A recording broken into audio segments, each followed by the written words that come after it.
Posting content at a higher volume is one of the most important things a creator can do, but the problem is most people spray and pray. They don't have some feng shui to higher frequencies of posting. So let's break it down. I'm gonna show you how to post 3 times a day with actual great ideas and structure and brand pillars. So we're gonna run this through 3 steps. We're gonna have a format catalog, a pillars catalog, and then a topics catalog. Theoretically, you should be able to run a video idea through this journey and come up with 3 different videos. So number 1, let's talk about formats. A luxury format is something like a green screen, a split screen, maybe it's a nicer camera. It's something that's gonna be a little bit harder to do, but it's kind of where you're gonna get a lot of growth.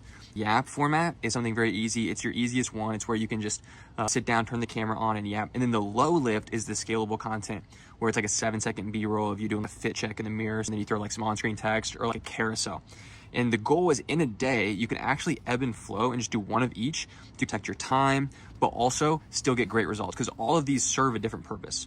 Then you're gonna run that video idea into one of your brand pillars. A brand pillar are the main things you talk about. I have a fitness creator here for an example.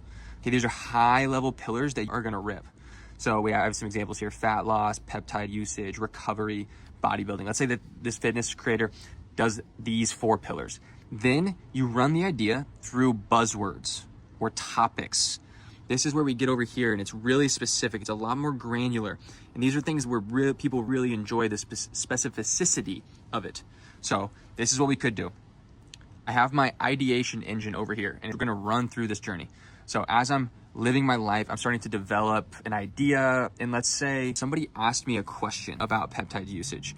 And you know what, that's actually gonna slot in. I'm gonna do a yap on that. Well, that's my yap for the day.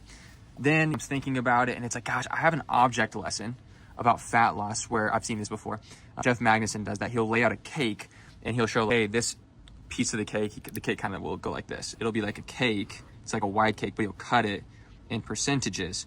And it'll be like, hey, 10% of your body fat is burnt doing that. And then 40% is burnt doing that. And then 50% is burnt doing that. That's an object lesson. And that's a luxury format. You have to go make a cake. You have to lay it down. You have to get a nicer camera and record it.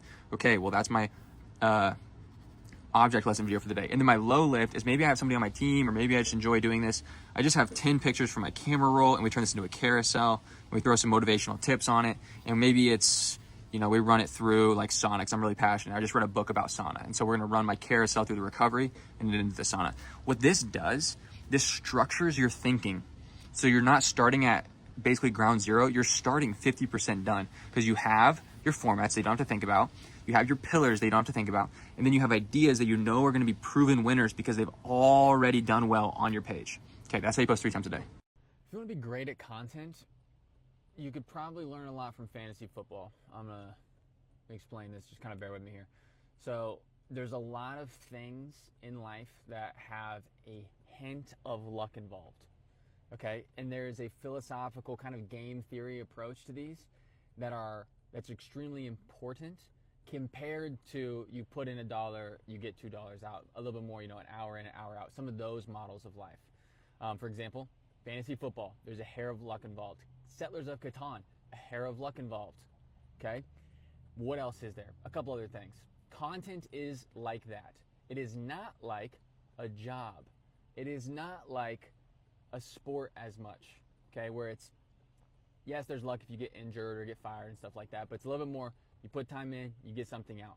There's other variables in Settlers of Catan, like the roll of the dice. There's other variables in fantasy football, like injuries and a couple other things. And there's other variables in content, like the algorithm. Sorry, I'm driving, and I gotta make sure that I don't die. Okay, so what is it? You need to understand something called upside thinking. Upside thinking, what does this mean?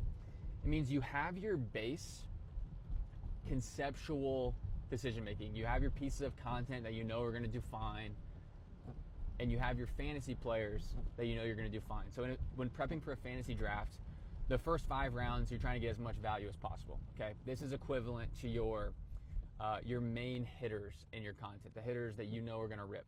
But once you get past round 5, you don't want to play it safe anymore because it has diminishing returns. You want to play for either the strikeout or the home run. Okay? Upside thinking is what this is called. You want people who are either going to never start or they're going to start and they're going to become phenomenal, because this is how you win your league. Not by getting a bunch of 32-year-old guys who are just going to score 10 points a game. Okay? You get a rookie who may or may not prove himself, but if he does prove himself, you just won the league. Okay? The same thing goes for content. You need to have your base formats, your base hooks, your base concepts. But then you need to be testing stuff at an insane rate that has upside. And it should be uncomfortable. Someone just about hit me as they were pulling out of Panda Express. Holy cow. You need to be testing upside. What does that mean?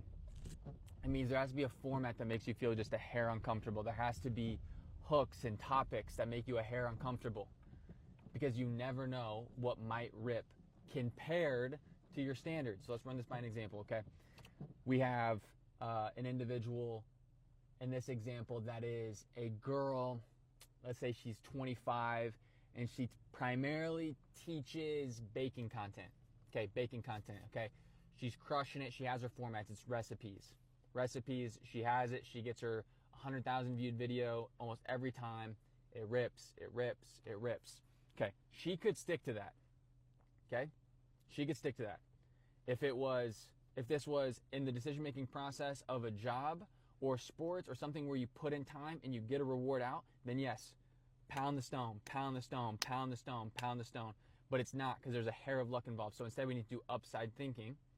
And I'm parked now. I'm parked. I'm not driving, looking at you with no hands. Bear with me. Okay. What she needs to do now is she needs to take her recipe content, move that to 70 to 80% of her content. 20 to 30% needs to be home runs or strikeouts. She needs to become deeply okay with that. So now instead of recipes, she needs to go do something crazy about like pranking her boyfriend with terrible food. Will it flop? Will it not? It's still inside the same niche. Okay, we're not getting crazy, but we're trying a new format. She needs to do the split screen where it's like she's over here and she's talking, but she's like talking to herself over here, and it's a clone of herself.